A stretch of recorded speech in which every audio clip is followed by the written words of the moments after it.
Socialism. It's starting to get more popular in America.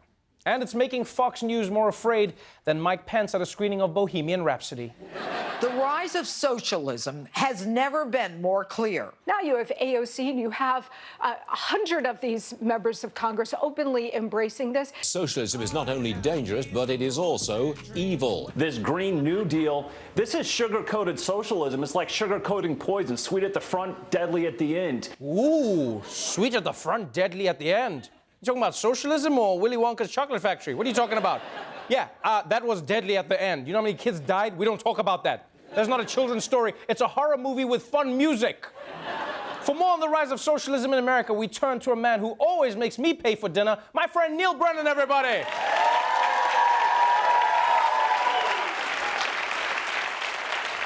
Hey, buddy, we should grab dinner soon. No, thanks. So, Neal, who's responsible for socialism's popularity right now? Is it Bernie Sanders? Is it Elizabeth Warren? Ocasio-Cortez?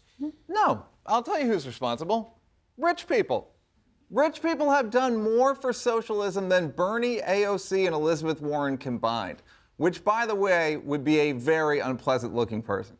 Take that away. Take that away. Okay, but Neal, I don't understand. How can rich people be responsible for socialism if they hate it? Because they keep rubbing their money in people's faces with their tax dodging and wealth flaunting and financial corruption. When it comes to socialism, I don't blame Uncle Bernie, I blame Aunt Becky. It wasn't enough that she's a TV star and married to a millionaire. She still had to scam her daughter's way into college. You had everything. Why cheat? It's like if the Hulk got caught doing steroids. For what? Hulk, no. Steroids redundant. Also, Hulk balls shrink. Mrs. Hulk no happy.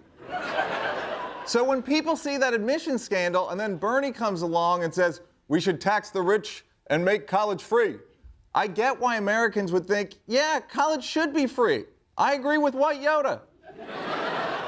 So you think socialism is just a natural reaction to capitalism that's run amok? It's basically like putting up speed bumps because people are driving too fast. Yep, because rich people are out here Tokyo drifting with their dicks out.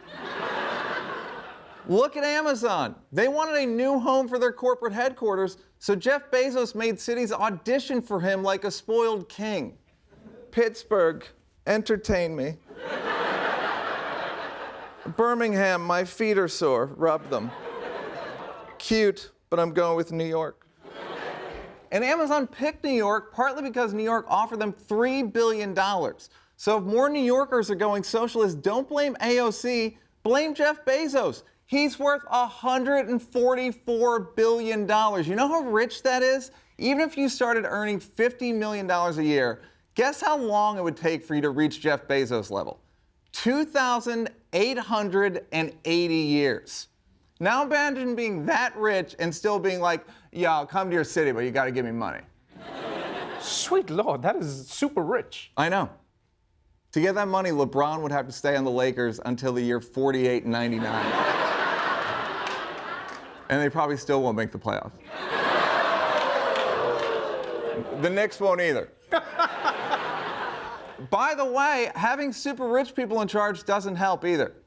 Last week, our billionaire president proposed cuts to Medicaid, the program that gives health insurance to the poor. This is a guy who can afford the best doctors in the world, and he still wants to take health care away from poor people. My God, the assholery.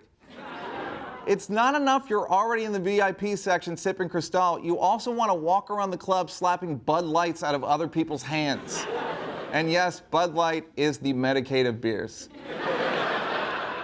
Dilly dilly.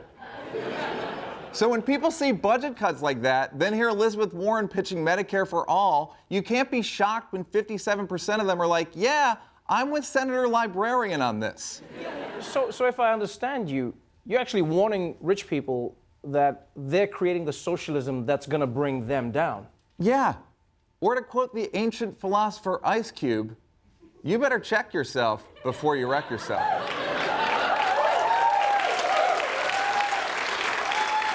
Because the best salesmen for socialism aren't the lefty politicians, it's the ultra-wealthy. Forget Che Guevara. We should put the real heroes of socialism on t-shirts. Rich dicks. Neal Brennan, everyone!